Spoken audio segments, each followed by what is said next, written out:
Projeto Político-Pedagógico, PPP.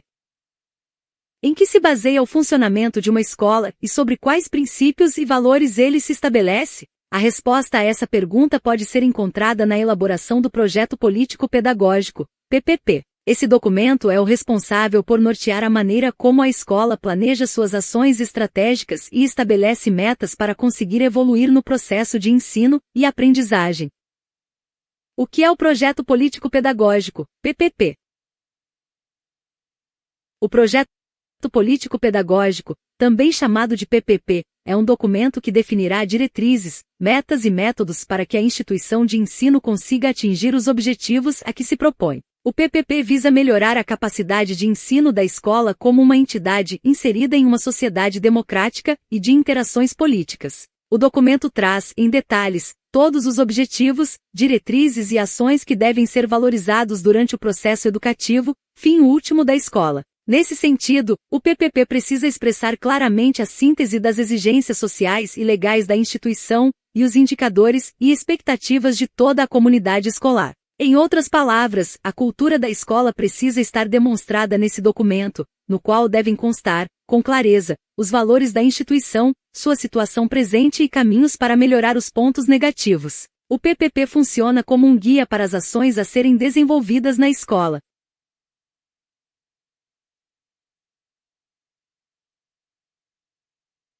Esse documento tem elaboração anual obrigatória pela legislação, de acordo com a Lei de Diretrizes e Bases da Educação Nacional, LDB 9.394/96. Essa obrigatoriedade tem como pano de fundo a possibilidade de que todos os membros envolvidos na comunidade escolar tenham acesso ao projeto, podendo dele participar e nele interferir sempre que necessário, a fim de que seja fruto de uma construção democrática. Importância do documento. Apesar de obrigatório, o projeto político-pedagógico costuma ser ignorado por muitos gestores, que não compreendem o seu alcance, e por isso, não dedicam a ele a devida importância. As consequências para quem incorre nessa prática são terríveis. O documento é escrito às pressas, apenas para o cumprimento da legislação, e serve de enfeite na estante do diretor. Esse é um grande equívoco que tem como preço a diminuição ou a estagnação da educação oferecida por aquela escola. Não é necessário grande esforço para perceber do que se trata. De como é importante se dedicar com afinco à elaboração do projeto político-pedagógico. Basta se ater às 3 palavras que formam o conceito, projeto. Refere-se a um documento escrito que registra, de maneira formal, objetivos, estratégias e métodos para a realização de determinadas ações. Dessa forma, escolas, creches, prefeituras e secretarias de educação devem estabelecer essas metas e propor meios de transformá-las em realidade, com o envolvimento de toda a comunidade escolar. Político. Esse termo é fundamental, porque traz a função social da escola e a insere em um processo democrático e de interações sociais. Notadamente, a escola também é uma instituição política, e seu ensino precisa ter essa característica como norte para formar cidadãos preocupados e responsáveis em relação ao mundo em que vivem. Pedagógico. O termo pedagógico também serve para que a escola nunca se esqueça de que todos os seus objetivos, métodos, técnicas e estratégias devem ser voltados ao processo de ensino e aprendizagem, que decorre justamente do contato constante e cotidiano com os alunos da instituição. Integração e democracia no processo de elaboração.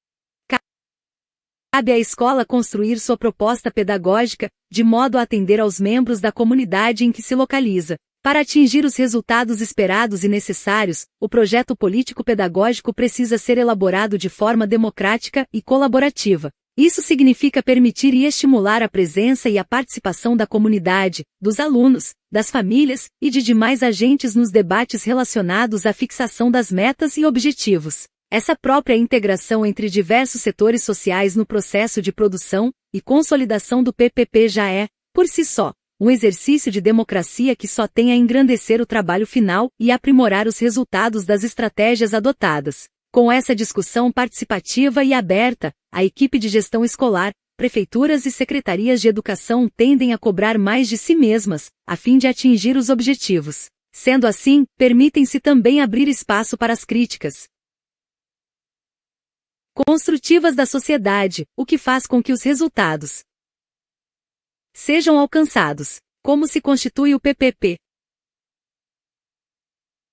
Se elaborado da maneira adequada, o PPP adquire um caráter de guia, que indica o norte das ações de professores, alunos, colaboradores, família e de toda a comunidade escolar. É importante que ele seja preciso o suficiente para não deixar dúvidas aos agentes da educação sobre como implementar as mudanças necessárias. Um projeto político-pedagógico precisa contemplar os seguintes itens: identificação da escola. A identificação é o primeiro elemento a compor o projeto. Sugere-se que, nessa parte inicial, constem o nome e o CNPJ da instituição, bem como o local em que ela funciona. Também é indicado inserir o nome da entidade mantenedora, do diretor e do coordenador pedagógico. É possível ainda colocar o nome dos membros participantes da equipe de elaboração do PPP. Missão.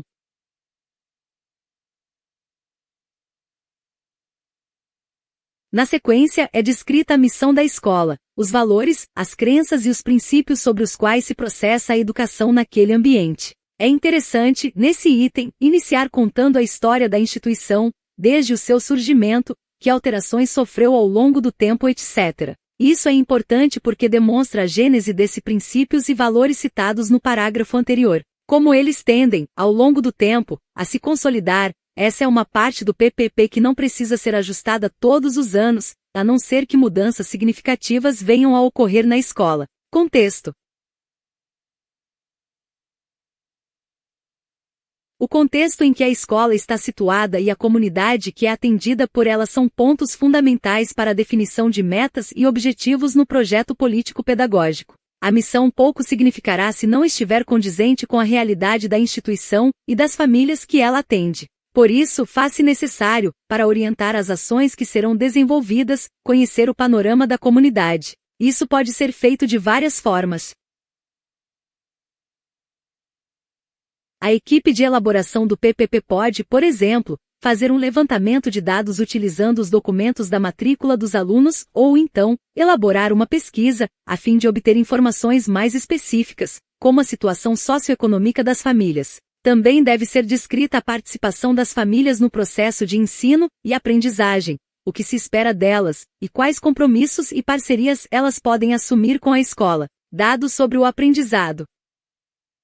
Muito interessa a pais e responsáveis saber a média de aprovação de determinada série, por exemplo. Esse tipo de informação, em conjunto com outros dados internos da instituição, também deve constar no PPP. O número de alunos que a escola tem total e por segmento, taxas de reprovação, médias de notas e avaliações. Todos esses indicativos, aliados a dados mais amplos, regionais, municipais, etc., colaboram para fortalecer a imagem e a transparência da gestão escolar. Recursos.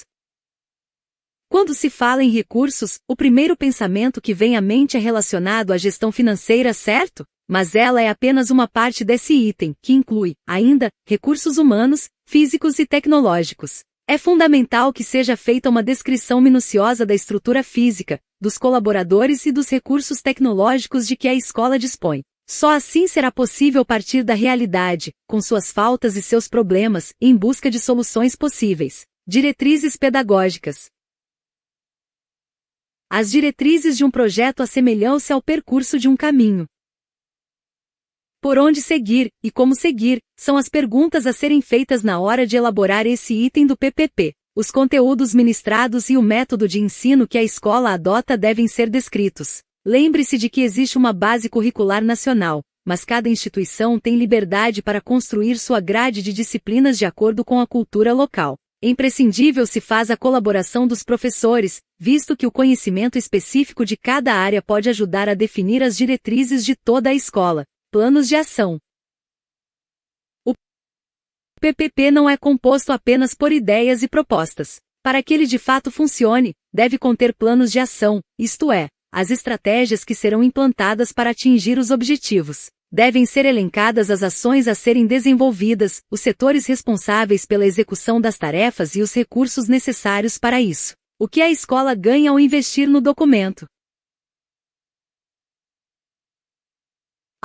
Ao tornar esse guia formal e claro sobre como a escola precisa se posicionar na sociedade, o plano político-pedagógico pode ser consultado por profissionais, alunos, pais, prefeitura e secretarias de educação. Isso deve ser feito periodicamente, a cada tomada de decisão importante e estratégica para o rumo do aprendizado nas instituições de ensino. Por consequência, esse processo de gestão se torna muito mais simplificado, ágil e fácil. Assim, escolas, diretores, gestores e outros profissionais responsáveis tomam suas atitudes da maneira mais adequada e coerente com o pensamento vigente na instituição.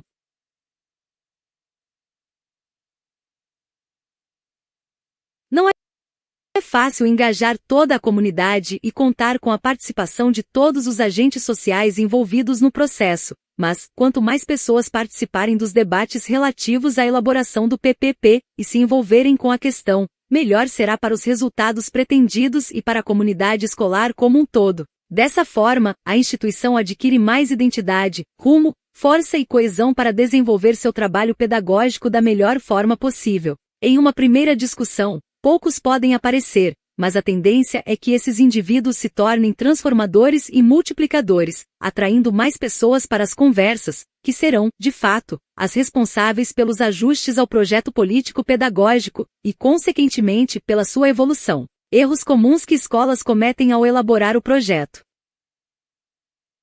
O PPP é um documento fundamental e deve estar presente e disponível para toda a comunidade educativa. Porém, elaborá-lo da forma adequada, com a participação de todos os segmentos, é um desafio. Alguns descuidos podem ser evitados, a fim de fazer com que ele seja muito mais efetivo para a instituição de ensino. Selecionamos alguns erros que sua escola pode e deve prevenir ao elaborar o projeto político-pedagógico. Projeto político-pedagógico feito por terceiros. Como muitas escolas ainda não dão a devida atenção à elaboração do PPP, ou pior, o negligenciam, reduzindo o documento à mera obrigação formal, acabam por encomendar e comprar PPPs prontos. E esses documentos terceirizados são elaborados por consultores ou especialistas de fora, o que não faz sentido algum, já que eles não estão inseridos na realidade da instituição. A comunidade precisa participar do processo para que ele seja realmente eficaz. Reciclar, todos os anos o mesmo PPP. É verdade que ações que deram certo merecem ser replicadas no futuro. No entanto, não é o que muitas escolas fazem com seus PPPs. É comum e altamente não recomendável que algumas instituições mantenham o mesmo projeto por anos, sem se atentarem às mudanças econômicas, tecnológicas e até socioculturais da comunidade. Os gestores que são coniventes com essa prática fazem apenas pequenas modificações para enviar o documento anualmente à Secretaria Municipal de Educação. Quem paga por isso são os alunos e toda a comunidade. Dificultar e burocratizar o acesso ao projeto político-pedagógico. Infelizmente é comum, também, que as escolas, mesmo tendo o cuidado de elaborar seu PPP, o deixem guardado em arquivos físicos ou em pastas de computador. A transparência é fundamental, e esse documento precisa estar facilmente disponível a todas as pessoas, de dentro ou fora da escola. Uma sugestão é imprimir o projeto e deixá-lo em um lugar acessível ou, ainda, enviá-lo por e-mail a pais, professores e funcionários. Não levar em conta conflitos de ideias em debates. Durante as reuniões pedagógicas ou, também, nas discussões que eventualmente surgirem na elaboração do PPP, podem emergir ideias contrastantes que provoquem conflitos. Não arquive um debate mal resolvido e incentive a chegada a um consenso de forma democrática. Desse modo, cada sujeito participante desenvolverá um sentimento de pertencimento àquela comunidade, e saberá que sua participação foi relevante. Confundir os tipos de documentos. Pode parecer um erro bobo, mas ainda existem muitas escolas que confundem ou trocam deliberadamente o projeto político-pedagógico por portfólios ou outros documentos institucionais de marketing. Esses documentos devem estar presentes, mas não podem compreender todo o PPP, muito menos substituí-lo. É bom lembrar que o projeto político-pedagógico não é um documento estanque. Ao contrário, ele deve ser marcado pela flexibilidade e sua elaboração precisa ser periódica para que objetivos e metas sejam reavaliados de tempos em tempos e os resultados sirvam, dessa forma, para a melhoria da atuação da escola.